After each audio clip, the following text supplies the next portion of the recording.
Thank you for the kind introduction and presentation. I would like to greet you in Jesus' name. There is no other name.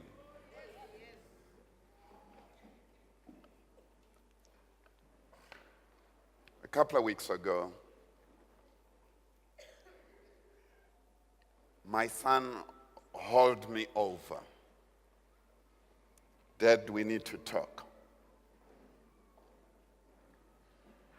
Whenever my children do that, and they do that often, I know I have reason to get concerned. My blood pressure has a way of rising. Most of us as men, we don't like it when we hear that. We need to talk. So we spoke about what was important.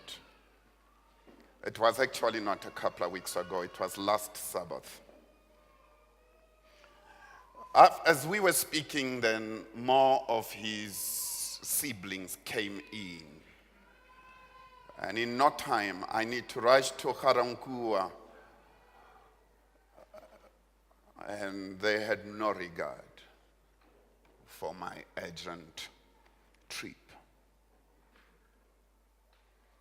When it was clear that I was going to be late for church, and I was by about 20 minutes,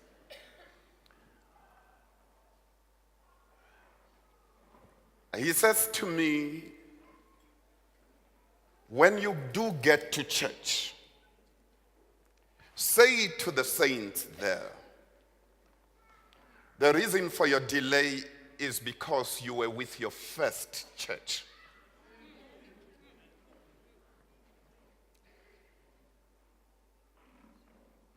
And I promised him that I will pass the message, and I did. I am aware this afternoon that your theme says we must go forward and impact the world. But this afternoon, I'd like to say to ourselves that perhaps, even as the senior camp meeting ourselves here,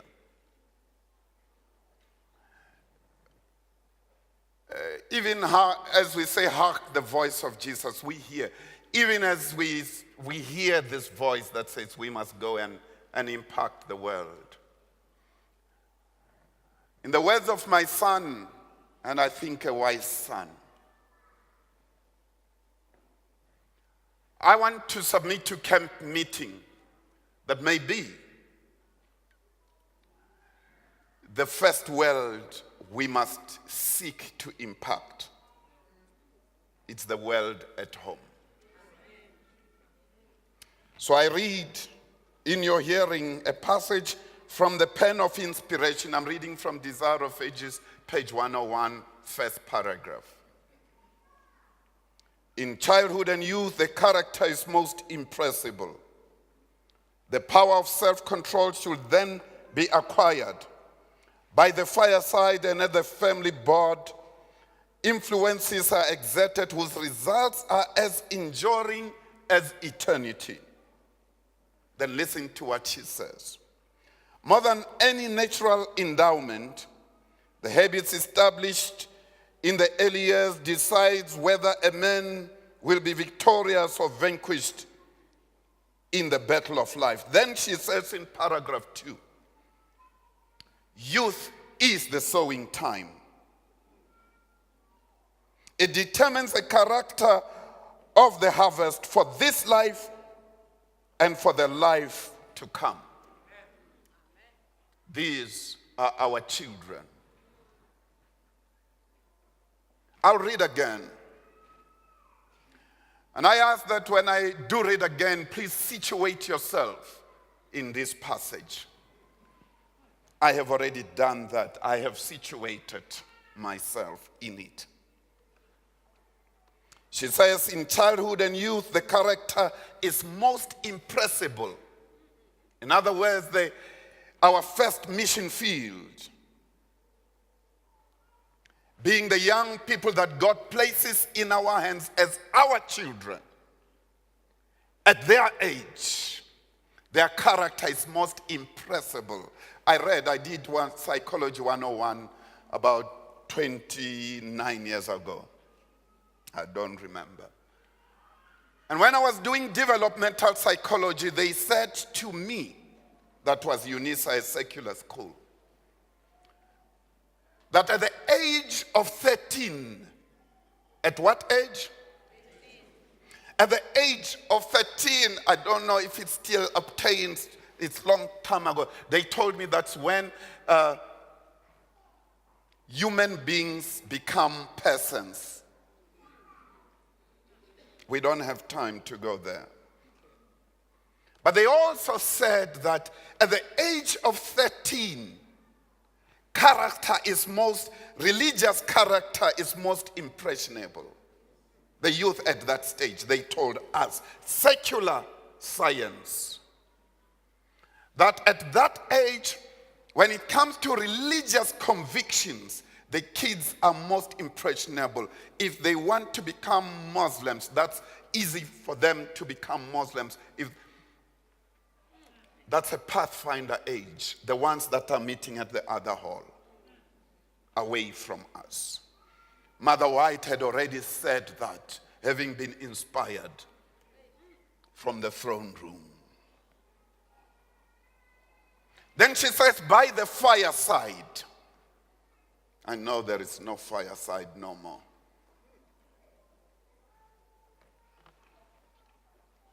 Self-control must be taught, but then she says, habits established during the youthful years determine whether a man or a woman, let me submit, will be vanquished or shall become a victor later in life. I don't think a meeting had me this afternoon. Because what it is saying to me here is that, and we need to pray, what it is saying to me here is that at our age, if we are living a victorious life today, or we are living a life of the battered and vanquished, it did not start at our old age. We are, as parents today, what we are in terms of victory of being vanquished, the product or a summation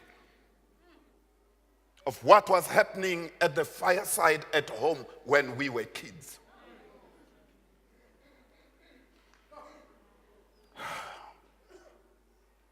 She says, our children, youth is the sowing time. It determines the character of the harvest for this life and for the life to come. And I asked myself a question this afternoon. What did my parents do when I was their mission field? When I was available physically and mentally. When I was right there. What did they do? But perhaps better than that, what am I doing with my first mission field? My 3 children.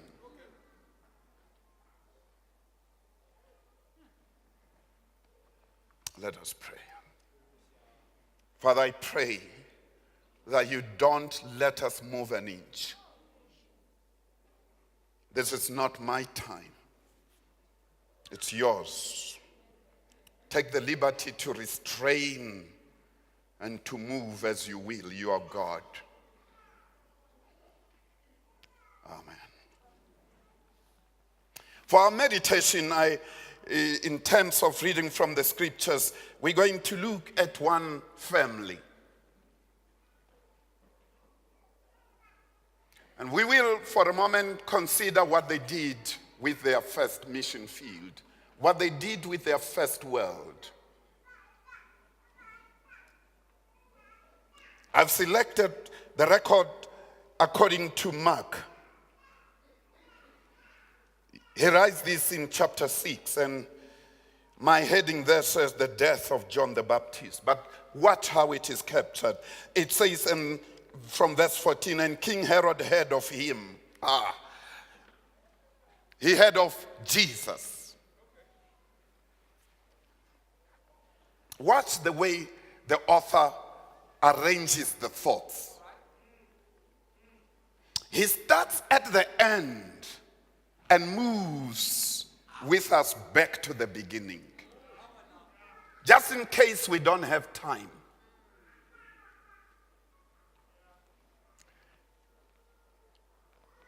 And King Herod heard of him, for his name was spread abroad, and he said that John the Baptist was arisen from the dead. Therefore, mighty works he does show. Others said, it's Elias. Others said that it's a prophet or as one of the prophets. But Herod insisted in verse 16, it is John whom I beheaded. He has come back from the dead. Can I stop here and say, Herod, you wish? Then it starts, only then does it start telling us how John got beheaded. For Herod himself had sent forth and laid hold upon John and bound him in prison for Herodias' sake, his brother Philip's wife. I don't think Ken Meeting heard that. For Herodias' sake, his brother Philip's wife, whom he had married, even after he had married this woman, record says he had married Philip's wife. It's the way it works. Even though you have married her today, you are married to somebody's wife. You're not married to somebody's ex. You are married to somebody's wife. Some people think divorce is a paperwork.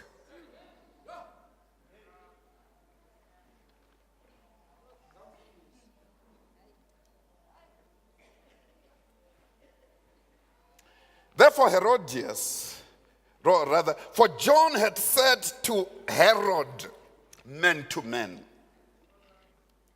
it ain't lawful for you to have your brother's wife. I don't think you heard it. If I was with the youth, I was saying, did you hear it ain't lawful for you to have? Please don't disfellowship me, parents. It's just that moment. To have. In other words, when they were still going out,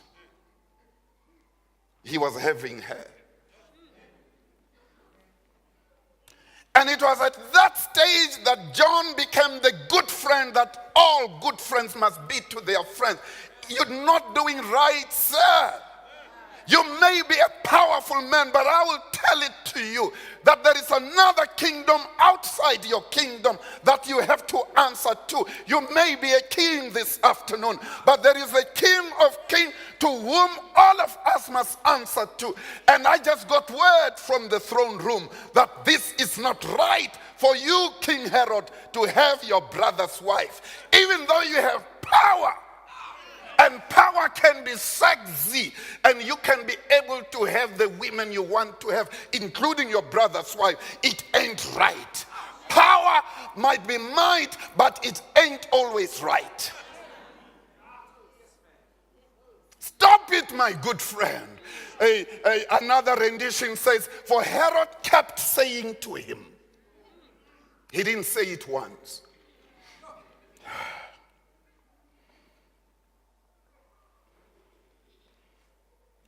Then she heard about it, Herodias, that Herod's friend is saying he must not have her.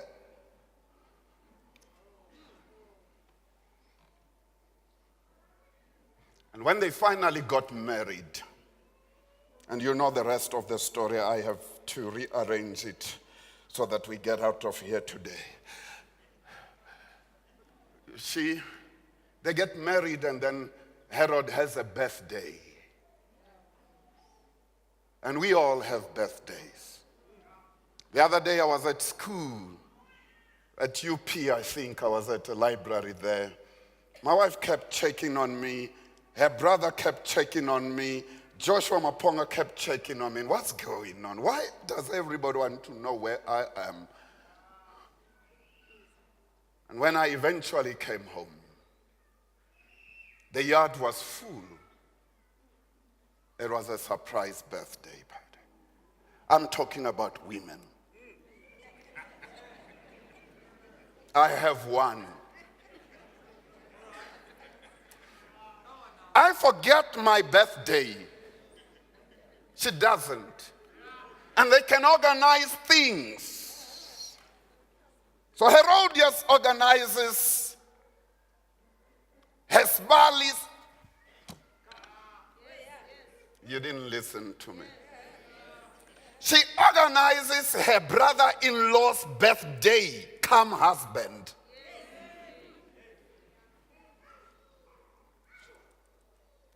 No, it was not about Herodias. She had something in mind. And she stays out of the banquet hall, but arranges with the musicians. There is a piece that you must put together. And at the right time, I'll have my daughter Salome, also called Herodias. She will be behind the curtains. And she prepares her daughter for the occasion. Mother White says that she was moving from her teen years into early adulthood. And she says that she had a voluptuous body. That's inspiration. But let me be quick to submit to you, because you are already tired, that she dressed the girl up for the occasion. Not the birthday occasion, but for her occasion, mother's occasion. She knew what she was up to. She assisted Herodias or Salome on the moves. The slits of the dress.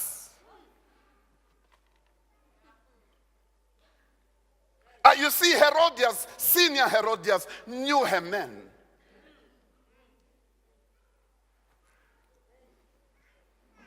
Oh, they know us.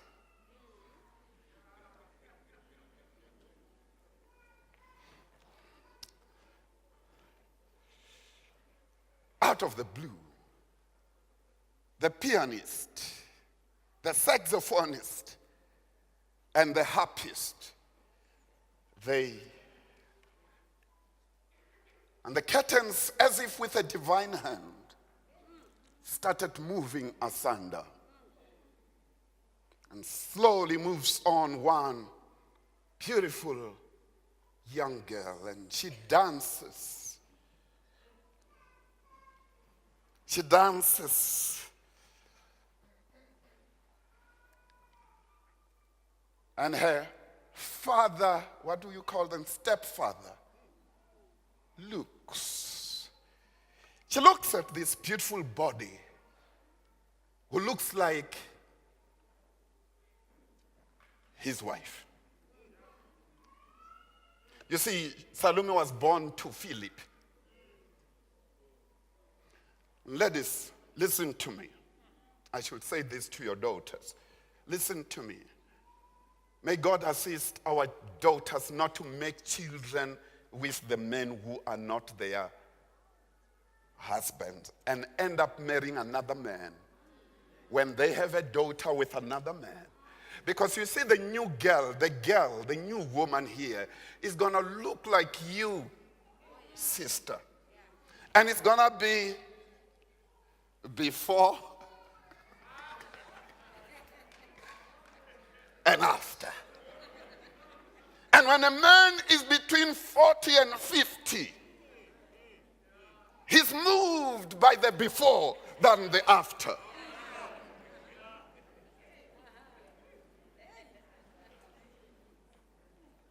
So those corrugations I have to deal with, they are not there yet.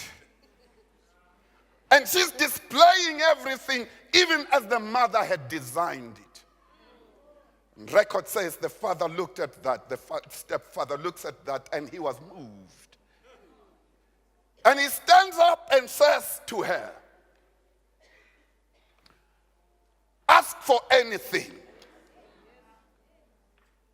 Ask for anything, I will give it, even up to part of my kingdom. When a man has seen a skirt, or when he has seen where the skirt ought to have been,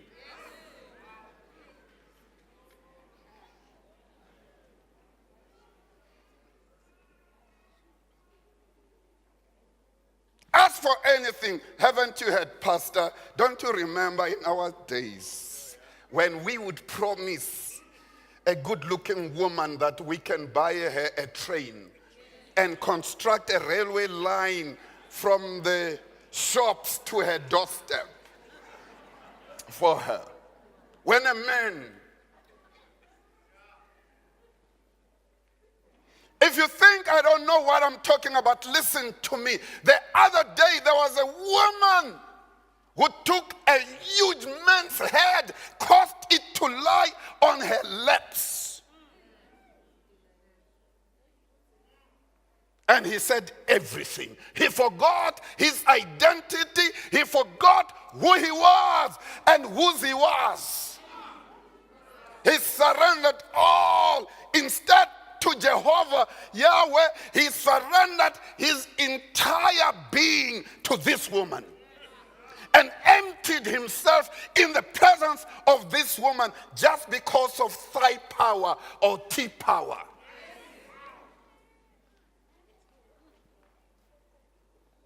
These days, they talk about the boob power or Shell's V power.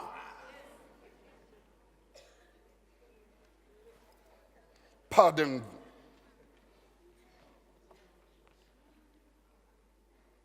Oh, I know of another family. Her name was Eve. She got a man brand new from the hands of God.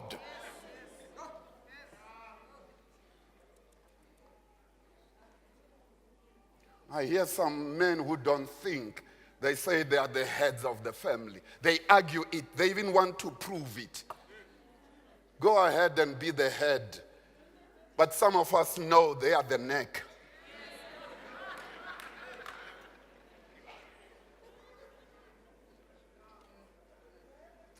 And when you meet a woman who is also a mother, but not only is she a woman and a mother, she's a mother from hell. You have a toxic situation. I'm talking to us as parents.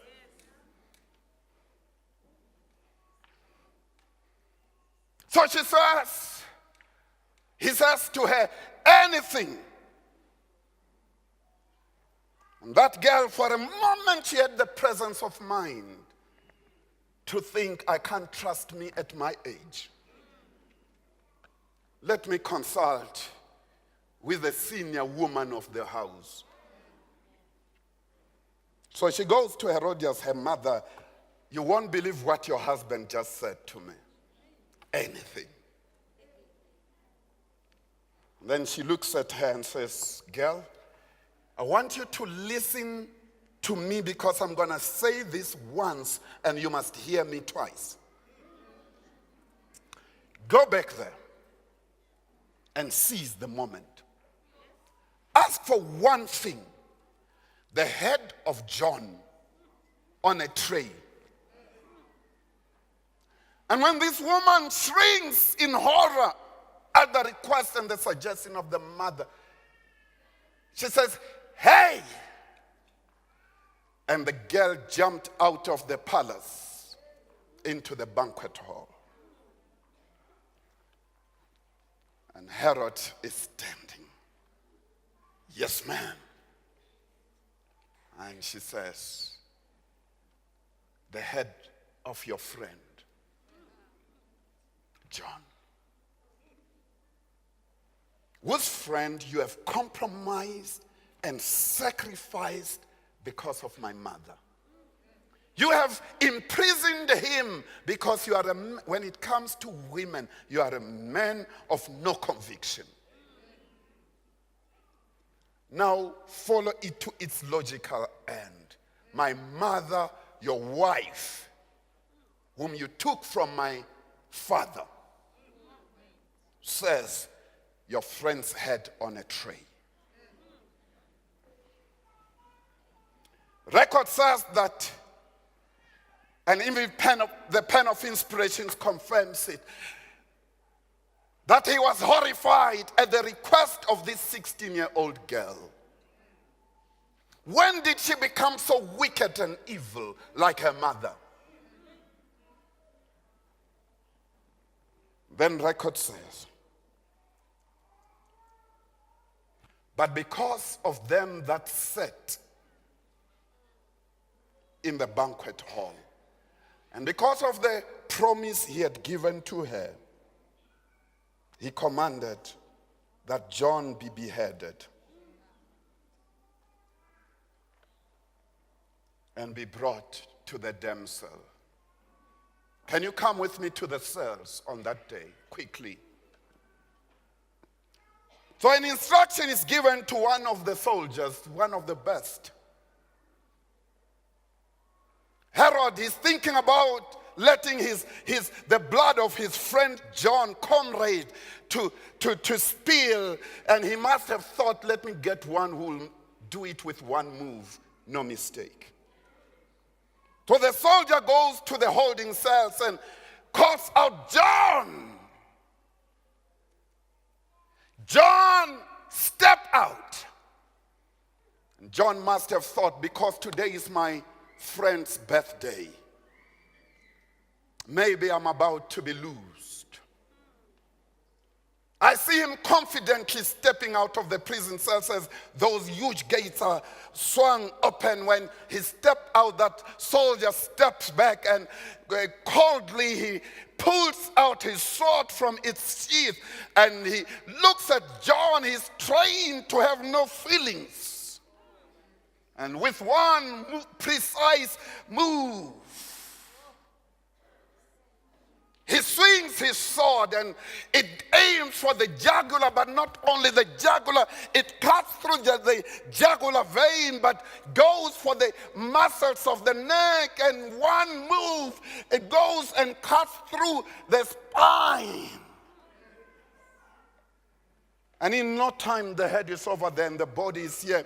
The soldier, cold-bloodedly, lifts up the head, even as the blood is still dripping and the eyes are still open, and puts it on the tray and rushes back to the banquet hall and looks at Herod, and Herod nods to say it can be handed over to the girl. Watch with me as the girl receives that tray with a human head, still bleeding with warm blood. She carries it out of the banquet hall and rushes back to the palace, looks for her mother from that hot place and hands it over.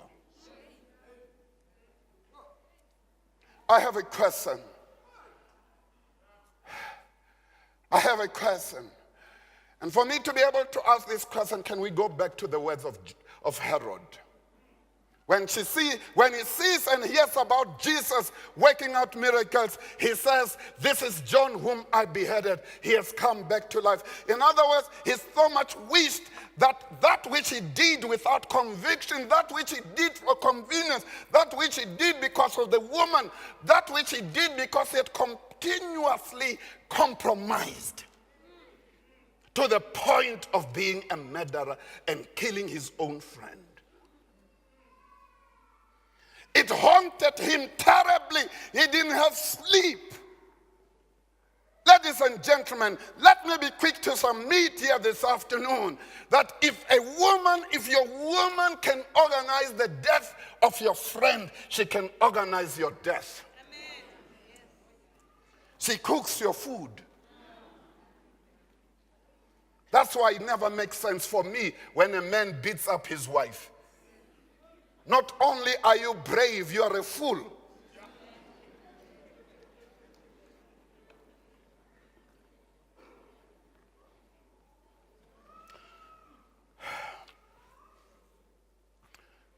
So I want you to turn your eyes away from the mother and from the father, stepfather. I want you to look at this girl that is being sacrificed on the altar of passion. We don't have time this afternoon. But let me tell you that the same way that Herodias, her mother, left her husband, by the way, if we don't have time, but let me be quick to say that this Philip, whom she left, not only was he a brother to this one, whom she now married. Are you listening to me? She was also these two brothers from different mothers, but same father, who is Herod the Great, who killed many children looking for baby Jesus.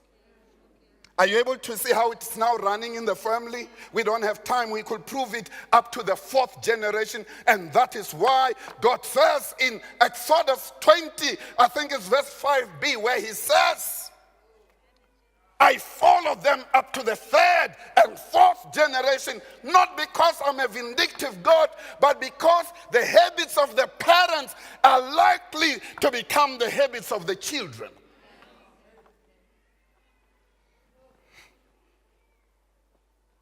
So she had met in Philip, her first husband. She had married an uncle. And Salome, this girl, she goes and marries a grand uncle as well. What am I saying? Sometimes as parents, we have no regard to what we are doing and the impact that it has on the children. Sometimes we want to preach to our children, but they watch our conduct and they believe our conduct more than what we say.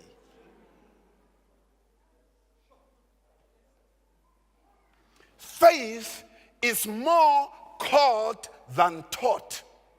Let's repeat that.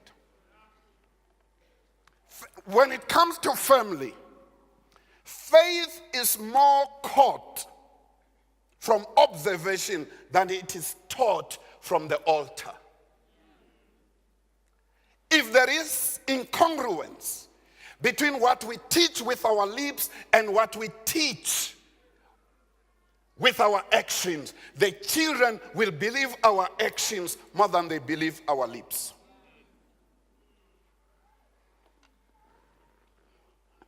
So, this is what I came to say to us as we wrap up. Our first world that we must conquer and impact. It's not the worlds out there. It is the world at home. And maybe it's about time that we as parents must confess our sins and hold our children and confess that we have erred and we have failed. And together pray for the mercy and the grace of God, for the forgiveness of our sin and our example from the hot place, and for the salvation of our children. Our children will understand us better when we hold them and go to the altar together as sinners needing salvation by grace, instead of us pretending. The other day, I'm speaking to this young woman. I had worked with her in my counseling sessions a few years earlier, and I decided to call and check on her. How is your dad doing? I had heard he was not too well. And she seemed lost when I asked, how's your dad doing? Eventually she comes to, oh, you mean that monster? And that monster, according to her daughter, was an elder at church.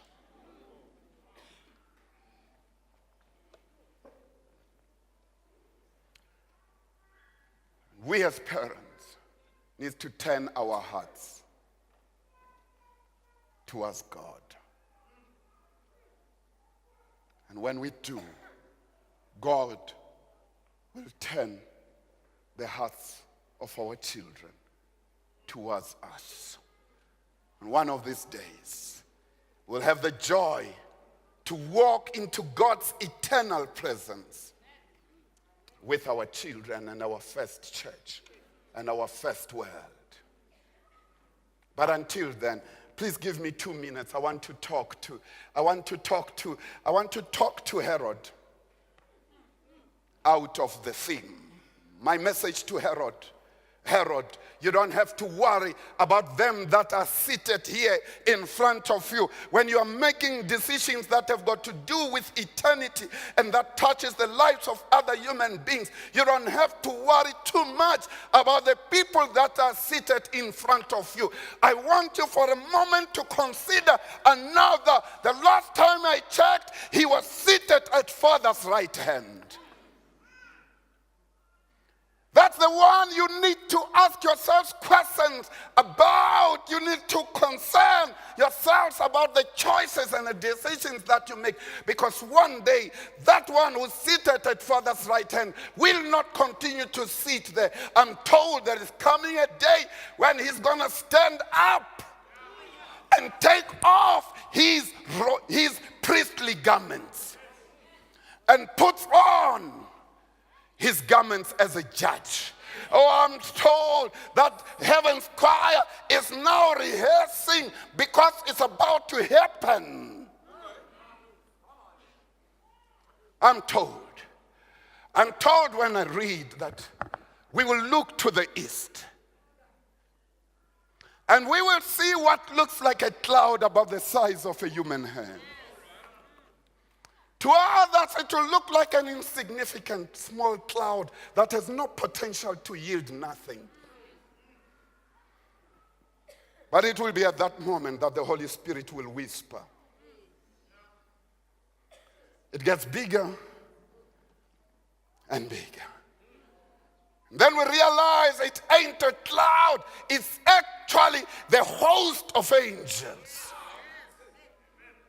We look to the center, we see one seated on the throne. The throne is moving. And we start to call each other. Brother, have you seen? Look to the east. Could it be? This is the day.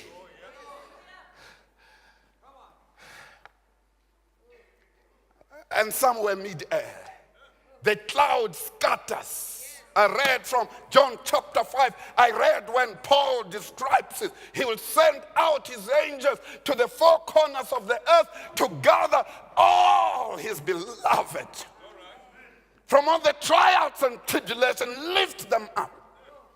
In a moment, in a twinkling of an eye, they are changed. Those that are dead, they come out whilst we must wait for them.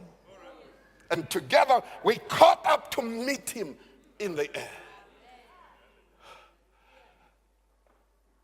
So Herod, don't you worry about these perishables here.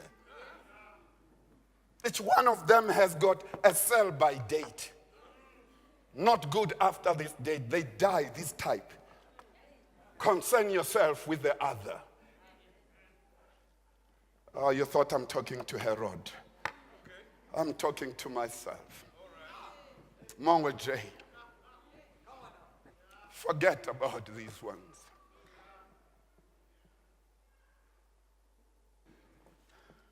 But heaven's golden days, or rather hold heaven's golden bells, will chime forever. And forever is a long, long time. And I pray to God that on that day, when he takes you by the hand and leads you to the promised land, may he do so not just with you, but together with the first world that he placed at your disposal, called your children. Stand together with him and say, here we are. Let the words be said, welcome home, children.